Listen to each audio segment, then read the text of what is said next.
Saudara-saudara jemaat yang dikasihi Tuhan, hari ini kita menyebut ibadah ini ibadah Kamis Putih atau Kamis Suci. Dalam ibadah ini atau melalui ibadah ini kita diingatkan pertama tentang peristiwa Yesus makan Paskah dengan murid-muridnya, dan dalam perjamuan terakhir ini disitulah Tuhan Yesus memberi perintah pertama kali tentang perjamuan kudus. Yang kedua, di saat seperti ini kita diingatkan bahwa Tuhan Yesus yang adalah guru dan Tuhan, Dia membasuh kaki murid-muridnya, simbol kerendahan hati, menjadi teladan bagi kita. Yang ketiga, pada Kamis Putih ini kita diingatkan akan penyangkalan Petrus, akan pengkhianatan Yudas, dan juga murid-murid yang lari meninggalkan Kristus. Yang keempat, hari ini atau di saat seperti ini kita diingatkan tentang bagaimana Yesus ditangkap. Persis pada saat perayaan Paskah orang Yahudi, di mana anak domba disembelih dan Yesus ditangkap sebagai anak domba Allah yang sedang menuju kepada pembantaian untuk berkorban demi penghapusan dosa kita. Saudara-saudara, itulah makna dalam Kamis Putih. Kamis Putih menjadi simbol kebenaran mutlak, simbol kemurnian, kesucian. Putih menunjukkan terang yang tak terpadamkan. Dan hari ini kita diperhadapkan dengan tema mengikuti jejak Yesus. Mengikuti jejak Yesus. Dengan tema ini diibaratkan bahwa kita sedang berjalan dan kita berjalan di belakang Kristus, mengikuti jejaknya. Dan bukankah memang hidup ini adalah suatu perjalanan? Dan dalam perjalanan hidup kita, kita berhadapan dengan kondisi bahwa ada banyak jalan. Ini realitas. Ada banyak jejak. Ada banyak lorong-lorong, ada banyak persimpangan-persimpangan.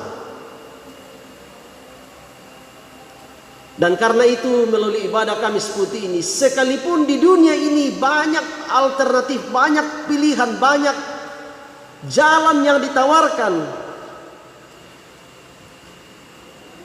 tema kita mengatakan mengikuti jejak Yesus. Kamis Putih hendak mengingatkan kita. Kamis Putih hendak menyegarkan kembali panggilan kita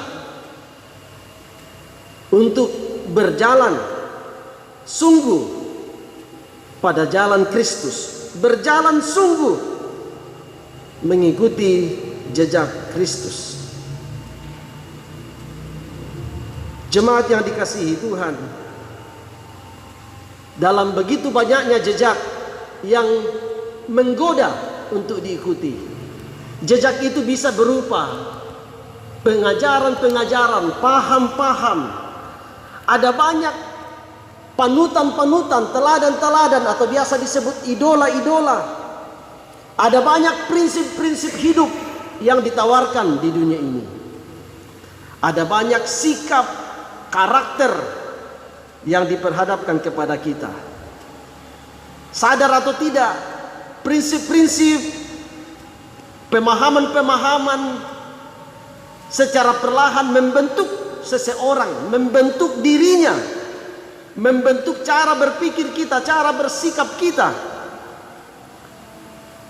Dan karena itu, sungguh dalam ibadah Kamis Putih ini kita patut untuk bertanya, masihkah kita, masihkah saya dan Bapak Ibu saudara-saudara berjalan mengikuti jejak Kristus, mengikuti pengajaran Kristus, mengikuti teladan Kristus, mengikuti kehendak Kristus, mengikuti tuntunan Kristus, bukan yang lain.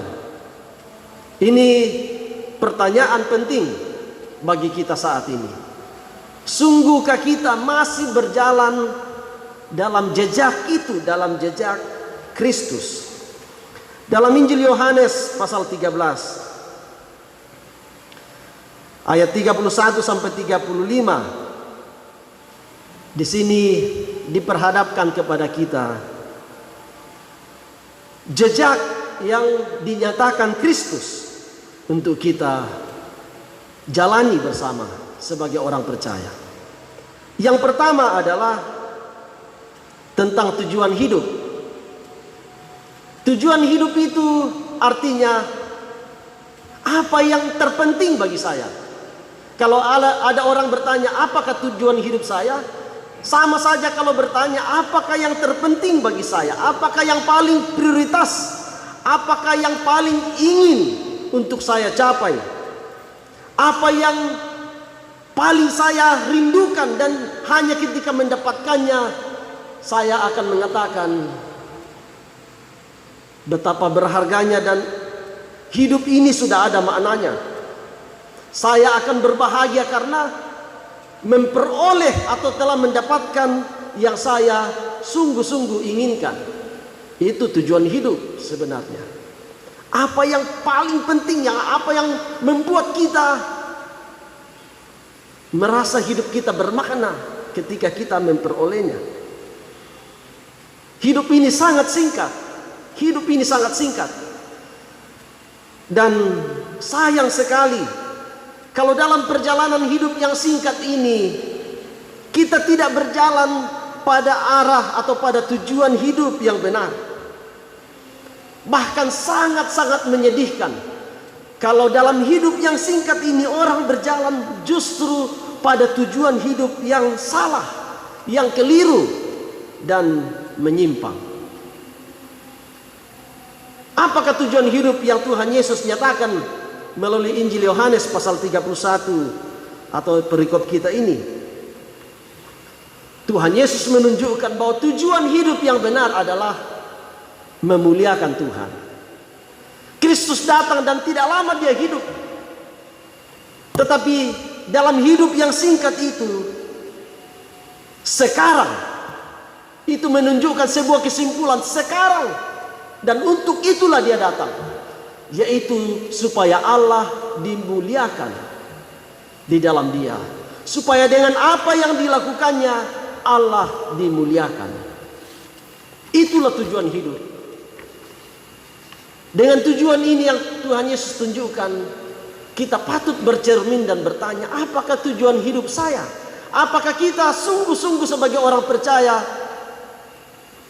menyatakan bahwa prinsip bagiku adalah aku hidup untuk memuliakan Tuhan. Apapun yang akan menghalangi tujuan ini harus ditinggalkan.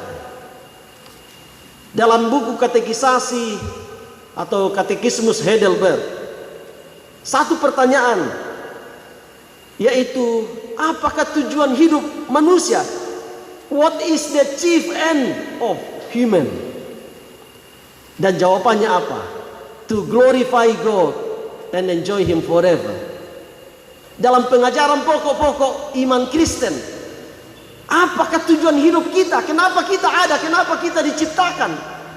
Supaya oleh hidup kita, oleh apa yang kita kerjakan, oleh apa yang kita lakukan, oleh apa yang kita pilih dan putuskan, Tuhan dimuliakan. Dan itu yang Tuhan Yesus nyatakan kepada murid-muridnya. Sekarang saatnya telah tiba, bahwa Tuhan Allah Bapanya dimuliakan karena apa yang dikerjakan Kristus.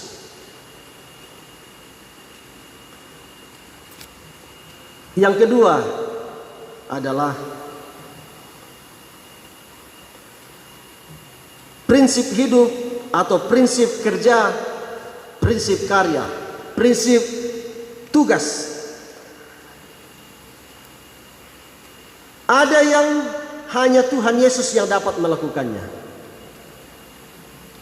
Ada yang ditugaskan kepada kita. Ini tentang prinsip hidup. Tuhan Yesus mengatakan, sebagaimana telah kukatakan kepada orang-orang Yahudi, sekarang aku mengatakannya kepadamu, bahwa ke tempat di mana aku akan pergi, kamu tidak mungkin akan ke sana. Tidak mungkin. Mengapa? Karena yang dapat mengerjakan pekerjaan ini, yang dapat menyelesaikan tugas ini, hanya Kristus. Pengorbanan untuk pengampunan dosa hanya dapat dikerjakan oleh Kristus. Jalan kepada salib, jalan kepada penebusan dosa itu tidak dapat dikerjakan oleh siapapun. Jalan keselamatan itu, jalan anugerah itu tidak dapat ditemukan pada siapapun kecuali hanya di dalam Kristus. Ini sebuah pengajaran yang sangat penting untuk kita ingat. Ada yang dapat kita kerjakan, tetapi ada yang menjadi bagian Tuhan. Keselamatan itu adalah karya Tuhan. Tugas kita adalah percaya, menerima, dan mensyukurinya. Kadang ada godaan, ada orang ingin seperti Tuhan. Ada orang kadang tergoda berpikir bahwa dapat menentukan hidup ini dengan tenaga, dengan kekuatan, dengan hikmat, dapat menentukan hidupnya, dapat mengendalikan kehidupannya. Tidak. Tuhan memanggil kita, mengasihi kita, menyelamatkan kita, dan memberikan kita tugas. Ada tugas yang kita patut kerjakan, tapi selebihnya ada di tangan Tuhan. Ada satu ilustrasi yang Tuhan Yesus ajarkan kepada murid-muridnya tentang seorang petani. Petani ini bangun pagi-pagi ke sawah atau ke kebunnya, bekerja dengan keras, mempersiapkan ladang, menabur benih. Ketika benih itu ditabur, petani itu tidak tahu apa yang akan terjadi dengan benih ini. Dia kembali ke rumah dan tanpa sepengetahuannya benih itu kemudian bertumbuh makin tinggi, bercabang, dan kemudian berbuah. Ketika tiba waktunya panen, petani itu mengatakan, panen telah tiba. Lalu kemudian dia panen. Ini prinsip yang kedua, atau dalam bahasa yang lain dikatakan ora et labora. Kita semua dipanggil, diberi tugas menghargai hidup ini, bekerja, bertanggung jawab. Tetapi ada banyak hal lain tentang kehidupan ini yang patut kita selalu rendah hati dan berserah kepada Tuhan. Tugas kita terbatas, selebihnya Tuhan yang menyelesaikan. Yang terakhir, jejak yang Tuhan Yesus ajarkan untuk kita ikuti adalah prinsip kasih. Apa bukti bahwa seseorang itu adalah murid Yesus. Pernahkah kita bertanya pada diri kita, apakah bukti bahwa saya ini orang Kristen, orang yang percaya kepada Tuhan Yesus? Apakah buktinya terlalu sulit untuk diungkapkan atau terlalu sulit untuk dikatakan? Tidak, sangat-sangat sederhana. Tuhan Yesus mengatakan kepada murid-muridnya, inilah perintah baru. Apanya yang baru? Perintah mengasihi sudah diajarkan jauh sebelumnya. Tetapi ini disebut perintah baru sebagaimana Kristus mengasihi kita. Itu yang dengan sangat jelas dikatakan, aku memberikan perintah baru kepada kamu, yaitu supaya kamu saling mengasihi sama seperti aku telah mengasihi kamu. Demikian pula kamu harus saling mengasihi. Tuhan Yesus mengasihi kita. Dan di sini dia berbicara tentang kasih yang berkorban. Kasih yang berkorban. Kasih yang tidak dilakukan ketika kita merasa nyaman atau kita senang. Bukan. Kasih yang Tuhan Yesus tunjukkan dan sedang katakan di sini adalah kasih yang sedang berhadapan dengan salib. Pengorbanan. Tidak gampang. Tetapi itulah yang dikatakan. Seperti itulah kamu harus saling mengasihi. Jadi sangat-sangat sederhana untuk introspeksi diri kita pribadi lepas pribadi. Apakah kita sungguh mengikuti Kristus? Kalau begitu, apakah kasih itu sudah nyata kepada orang-orang di sekitar kita, dalam keluarga kita, dengan mereka yang ada di tetangga kita, yang kita jumpai sehari-hari? Saya mau mengakhiri perenungan ini dengan sebuah kisah pengalaman saya. Suatu ketika saya berjalan-jalan di kota atau di Singapura, dan saya melihat sebuah papan peringatan. Di papan itu tertulis mind your step. Mind your step. Artinya kalau letter L-nya hati-hati dengan langkahmu. Artinya hati-hati melangkah.